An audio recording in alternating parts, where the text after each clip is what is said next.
Students, ये है cell से रिलेटेड कुछ extra points. Invention of magnifying lens led to the discovery of microscopic world, ये just आपको पता होना चाहिए। Every multicellular organism has come from some single cell, यानी कि सेल ही है जो डिवाइड करते हैं खुद को और सेल्स प्रोड्यूस करते हैं अपनी ही तरह के। इससे हम कह सकते हैं कि cell does came from the pre-existing cell, यानी कि सेल जो पहले से मौजूद थे उन्हीं से और नए सेल बने हैं। Then there are various cells of human body. Okay, तो ये सब शेप एंड साइज में डिफरेंट है, जैसा कि आप देख सकते हैं। आपको जस्ट इनको आइडेंटिफाई करना आना चाहिए। So this is the smooth muscle cell, this is the nerve cell, this is the fat cell, bone cell, blood cell, this is ovum and this is sperm. Now next, division of labor within multicellular organisms. Now see, multicellular organisms में किस तरह से different work को divide किया जाता है वो देख लेते हैं। तो ये ऐसा कह रहे हैं कि shape and size of cells are related to specific function they perform, यानी कि सेल के शेप एंड साइज डिटर्मिन करते हैं कि वो किस तरह का फंक्शन परफॉर्म करेंगे।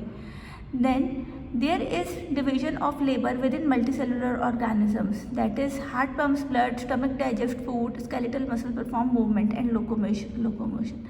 तो अलग अलग तरह की मसल्स जो हैं वो अलग अलग तरह का काम करती है।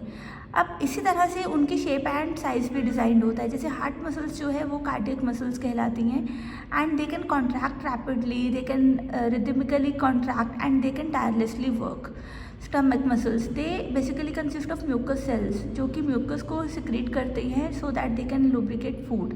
उसी तरह से we have skeletal muscles which are basically striated and voluntary in nature so that we can control them. Then एक सिंगल सेल में डिवीजन ऑफ लेबर किस तरह से होता है वो देख लेते हैं। तो सेल जो है, एक सिंगल सेल की हम बात कर रहे हैं, उसमें स्पेसिफिक कंपोनेंट्स होते हैं जिन्हें हम सेल ऑर्गेनेलीज कहते हैं। ये बहुत इंपॉर्टेंट है। हर ऑर्गेनेली का अपना एक स्पेसिफिक फंक्शन होता है। फॉर एग्जांपल राइबोसोम्स का काम है प्रोटीन सिंथेसिस, क्लोरोप्लास्ट का काम है ग्लूकोज सिंथेसिस, लाइसोसोम्स का काम है वेस्ट क्लियरिंग।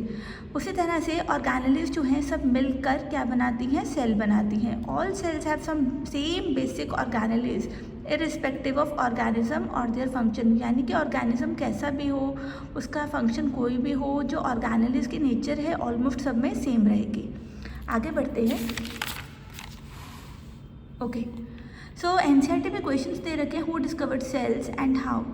तो इसका आंसर हम लिखेंगे, Robert Hooke in 1665 discovered the cells by examining a thin slice of कॉक under self design microscope. Second question is why is cell called the structural and functional unit of life. तो इसको आप दो part में divide कर सकते हो।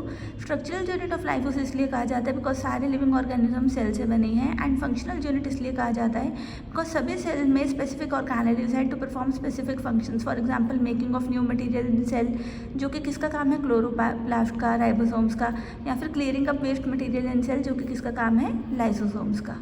Okay.